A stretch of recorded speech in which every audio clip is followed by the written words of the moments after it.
सत्य समाचार, निष्पक्ष समाचार, समाज बदल्ने हाम्रो अभियान। नमस्कार, यो हो टाइम समाचार। म चाहन्छु सुरु गरौँ छानबिन सम्बन्धी समाचारबाट।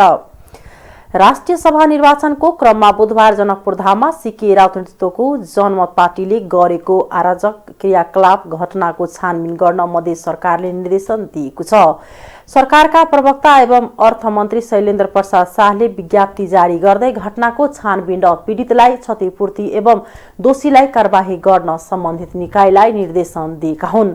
बुधबार जनमत पार्टीका कार्यकर्ताले राष्ट्रिय सभा निर्वाचनमा मतदान गर्न आएका जनप्रतिनिधित्वको 7वटा गाडीमा तोडफोड गरेका छन्।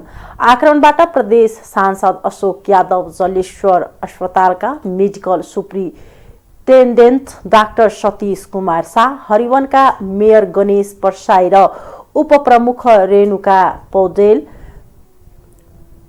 घाइते भएका छन्। पूर्व घोषित विरोधका कार्यक्रमहरू नरहेको अवस्थामा पनि प्रदेश सभा सदस्य मान्य अशोक यादव, हरिवन नगरपालिका मेयर उपमेयर जलेश्वर अस्पतालका मेसु डाक्टर सतीश शाह लगायतका व्यक्तिहरूमाथि गरेको संघातिक आक्रमण एवं सवारी साधनमा गरिएको तोडफोड घटनाको वास्तविक छानबिन गरी सम्बन्धित जनप्रतिनिधि एवं चिकित्सकलाई क्षतिपूर्ति उपलब्ध गराउन एवं दोषी उप कारबाही गर्न प्रदेश सरकार तालुक निकायलाई निर्देशित गर्दछ। प्रदेश सरकारको विज्ञप्तिमा भनिएको छ, साथै लोकतान्त्रिक मूल्य र मान्यतामा विश्वास राखी अहिंसात्मक तवरबाट आफ्नो विचार एवं अभिमत प्रकट गर्न जनमत पार्टी लगायत सबैमा प्रदेश सरकारले आग्रह गरेको छ। जनकपुरधामको रामजानकी अस्पतालले पुनः हात भाँचिएर भर्ना भएका बिरामीको ज्यान गएको छ। हात भाँचिएर अपरेसन गराउन आएकी सिराहाको लक्ष्मीपुर पतारी गाउँपालिका एक पिप्रा बस्ने 50 वर्षीय चन्द्रकला कामतको अस्पतालको लापरवाहीले मृत्यु भएको परिवारजनले आरोप लगाएका छन्। हातको अपरेसन गर्दा उनको मृत्यु नै भएको छ। चिकित्सकको लापरवाहीले बिरामीको मृत्यु भएको मृतकका आफन्तले आरोप लगाएका छन्। गत माघ 8 गते शनिबार भैँसीले हानेर हात भाँचिएपछि कामतलाई थप उपचारका लागि रामजानकी अस्पतालमा भर्ना गरेको थियो। मंगलबार अस्पताल पुगेकी कामतको सोही अस्पतालमा कार्यरत डाक्टर सञ्जय शाहले बुधबार साँझ 5:30 बजी शल्यक्रिया गरेका थिए। शल्यक्रियापछि कामतको स्वास्थ्य अवस्था सामान्य भएको भन्दै वार्डमा सारिएको थियो, तर चिकित्सकले अवस्था सामान्य भनेको 3 घण्टा बित्न नपाउँदै आफ्नो आमाको मृत्यु भएको मृतकका छोरा रामस्कल कामतले बताए। यता अस्पताल प्रशासनले भने मुटुको चाल कम हुँदा कामतको मृत्यु भएको दावी गरेको छ। अस्पतालका प्रशासन प्रमुख विकास चन्द्र गुप्ताले बिरामीको मृत्युको कारण अपरेसन नरहेका जिकिर गरेका छन्। मृतकका छोरा रामस्कल कामतले भने चिकित्सकको उपचारमा लापरवाही गरेका कारण आमाको मृत्यु भएको दावी गरेका छन्। कारको ठक्करबाट दाजुभाइको मृत्यु भएको छ। भारतीय नम्बर प्लेटको कारले मोटरसाइकलमा ठक्कर दिँदा त्यसमा सवार 2 जनाको घटनास्थलमै मृत्यु भएको छ। बाराका प्रहरी प्रवक्ता प्रहरी नायब उपरीक्षक राजेश थापाले गए राति 8:30 बजेतिर BR 05 AR 5151 नम्बरको कारले ना 8863 नम्बरको मोटरसाइकललाई ठक्कर दिँदा त्यसमा सवार दाजुभाइको मृत्यु भएको जनाएका छन्। वीरगञ्ज कलैया सडक खण्ड अन्तर्गत कलैया उपमहानगरपालिका वडा नम्बर 25 सिसहनिया चोकमा कारले मोटरसाइकललाई ठक्कर दिँदा कलैया उपमहानगरपालिका वडा नम्बर 5 का शीतल शाह र नरेश शाहको मृत्यु भएको हो। कारमा सवार 3 जनालाई प्रहरीले नियन्त्रणमा लिएको र यस सम्बन्धमा थप अनुसन्धान भइरहेको जिल्ला प्रहरी कार्यालय बाराले जनाएको छ। बागमती प्रदेशका श्रम रोजगार तथा यातायात मन्त्री घनश्याम दाहालले यातायात कार्यालयमा बिचौलियाको प्रवेश रोक्न निर्देशन दिएका छन्। बिहिबार ललितपुरको एकान्त कुना स्थित यातायात कार्यालयको गमन गर्दै यातायातका क्रममा बिचौलियाको प्रवेश रोक्नुपर्ने बताएका हुन्। उनले यातायात सेवालाई चुस्त दुरुस्त ढङ्गबाट सञ्चालन गर्नका लागि सुधारका कामहरू अघि बढाउनु पर्ने भएकोले मन्त्रालयले अब यातायात क्षेत्रको सुधारका लागि व्यावहारिक काममा मात्रै नभई कानुनी कामलाई पनि अघि बढाएर लैजाने बताए। मन्त्री दाहालले यातायात कार्यालयमा अझै पनि केही स्थानमा दक्ष जनशक्तिको अभाव भएकोले मन्त्रालयले त्यसलाई परिपूर्ति गरी अगाडि बढ्ने आश्वासन दिए। उनले यातायात कार्यालयमा रहेको विभिन्न समयदेखिका ठूला ढडाहरूलाई अनलाइनमा राख्नको लागि समस्या भइरहेको भन्दै त्यसलाई क्रमशः समाधान गर्दै लैजाने बताए। मन्त्री दाहालले भने सेवालाई कसरी चुस्त दुरुस्त गर्ने भन्ने बारेमा पनि केही न केही सुधार गर्नुपर्छ। अर्को भनेको हिजोको हाम्रो काम गर्ने सिस्टम ढाँचामा राख्ने सिस्टमले पनि हामीलाई कतिपय ठाउँमा असजिलो भएको छ, त्यसलाई पनि हल गर्नुपर्नेछ। अनुगमनका क्रममा मन्त्री दाहालले अहिले पनि कतिपय अवस्थामा दक्ष जनशक्ति कर्मचारीहरूको अभाव रहेको र त्यसलाई बिस्तारै हल गर्दै लग्ने बताए। अहिलेको अवस्था पनि काम गर्ने शैली पुरानै हुँदा र धडा राख्ने पुरानै तरिका अपनाउँदा थप समस्या भएको उनको भनाइ छ भने हामी अहिले सबै अनलाइन सिस्टमको विकास गर्ने भनेर अघि बढिरहेका छौँ। ठूला ढडाहरूलाई सधैँ सुरक्षित गर्न सक्दैन, त्यसलाई सफ्टवेयरमा कम्प्युटरमा कसरी व्यवस्थापन गर्ने भन्ने कुराहरू पनि मुख्य समस्याको रूपमा रहेको छ। त्यसबारे हामी मन्त्रालयमा छलफल गरेर चाँडै निर्णय गर्नेछौँ।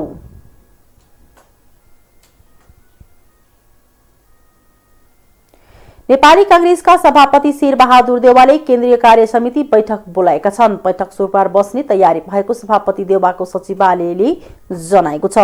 कोरोना संक्रमणको जोखिमका कारण केन्द्रीय समिति बैठक भर्चुअल बस्ने कांग्रेस महामन्त्री गगन कुमार थापाले जानकारी दिए। केन्द्रीय कार्य समितिको आकार ठूलो भएकाले भर्चुअल बैठक बस्छ। महामन्त्री थापाले भने शुक्रबार 11 बजे बैठक बस्छ। कांग्रेसको 14औं महाधिवेशनबाट नयाँ कार्य समिति चयन भएपछि तेस्रो पटक केन्द्रीय समिति बैठक बस्न लागेको हो। विधानमा कांग्रेस केन्द्रीय कार्य समिति 168 सदस्य हुने व्यवस्था छ। अहिले 148 केन्द्रीय सदस्य रहेका छन्। महाधिवेशनबाट 134 जना केन्द्रीय सदस्य निर्वाचित भएका थिए भने सभापतिमा दोस्रो बढी मत पाउने स्वतः केन्द्रीय सदस्य हुने विधानको व्यवस्था अनुसार डाक्टर शेखर कोइराला केन्द्रीय सदस्य भएका हुन्। 33 जना सभापतिले मनोनित गर्न पाउने सुविधा छ, जसअनुसार 13 जना केन्द्रीय सदस्य मनोनित भइसकेका छन्। आर्थिक समाचार।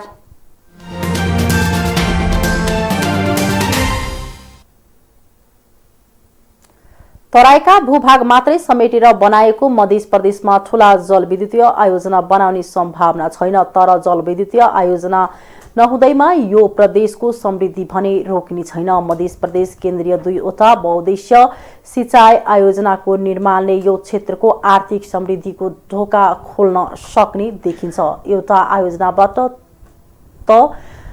तराईमा सिंचाई संविधानसँगै 31 मेगावाट विद्युत पनि उत्पादन गर्ने योजना छ।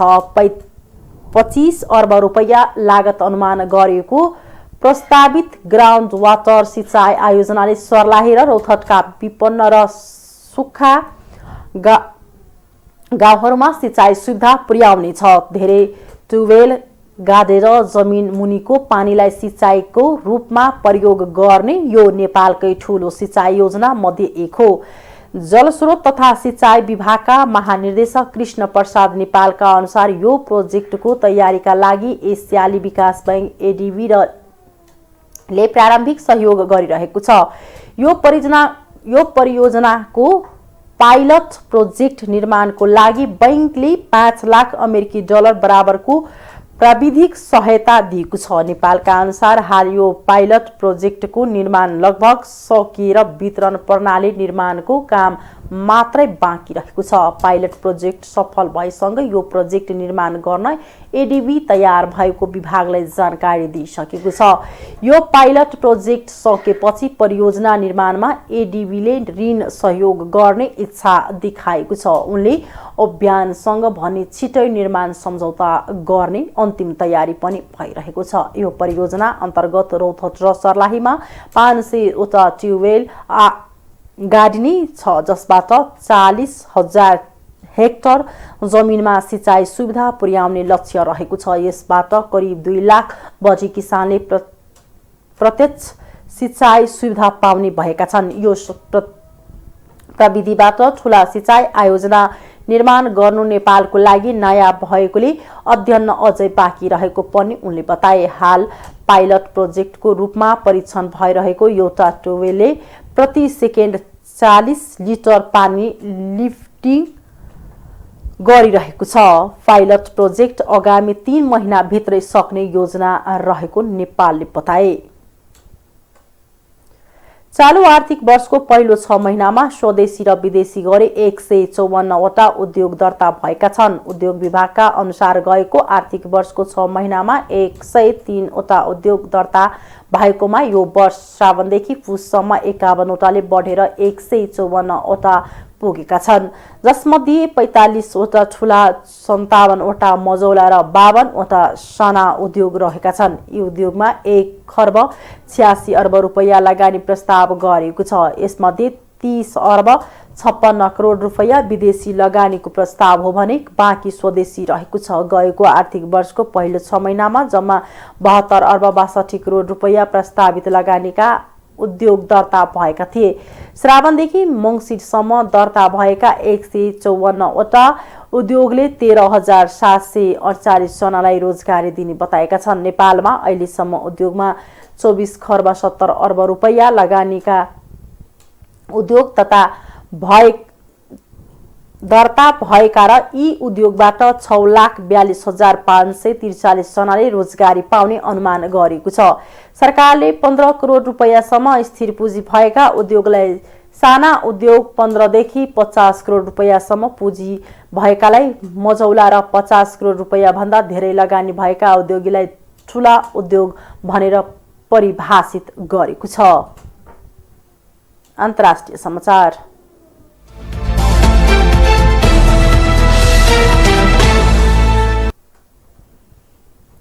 रेलवे रिक्रुटमेन्ट बोर्डर्स लिएको परीक्षाको परिमाणमा धाँधली भएको भन्दै परीक्षार्थी बुधबार बिहार राज्यको गया जक्सनमा रेलमा आगो लगाएका छन्।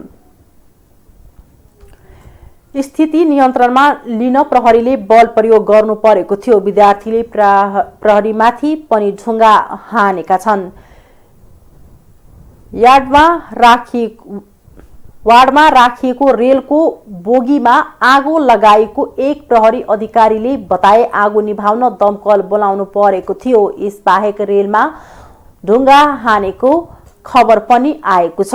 पटना, नवादा, नालन्दा, बक्सर, आराहा लगायतका धेरै क्षेत्रमा पनि विद्यार्थी रेल ट्र्याकमा ओर्लिएर नाराबाजी गरेका थिए। विद्यार्थीहरूले परीक्षाको नतिजामा गडबडी भएको आरोप लगाएका छन्।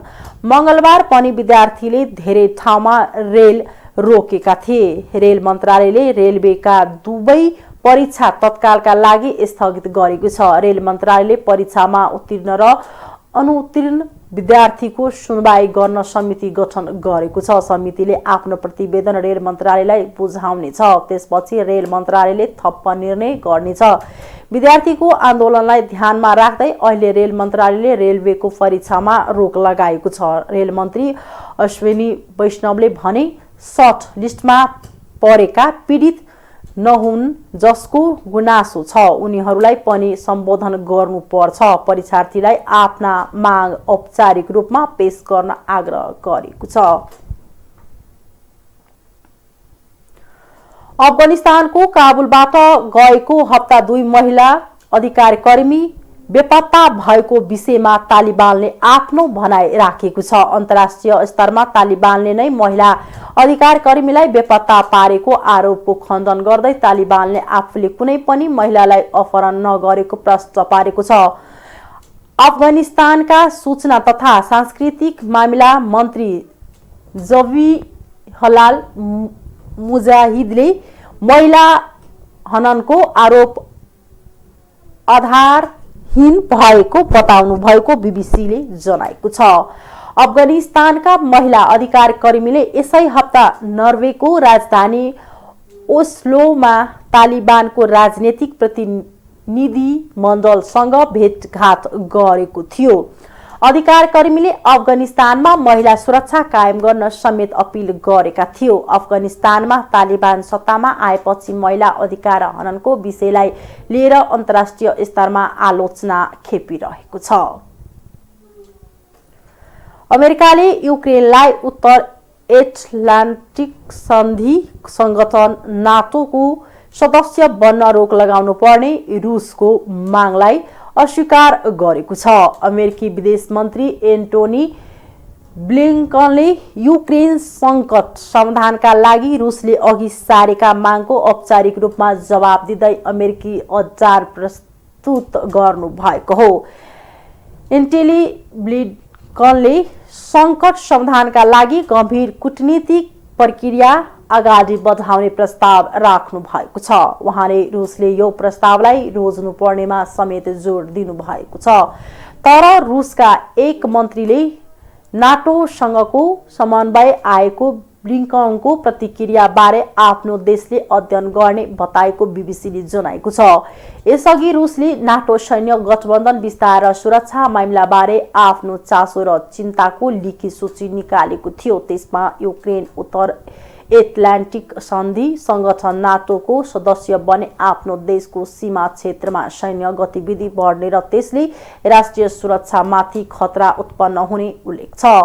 यसबीच रुस, युक्रेन, फ्रान्स र जर्मनीका कूटनीतिज्ञले अन्य मुद्दामा मतभेद भए पनि पूर्वी युक्रेनको डोनबास क्षेत्रमा युद्ध विराम जारी राख्नेमा सबै सहमत रहेको बताएका छन्। खेलकुद समाचार।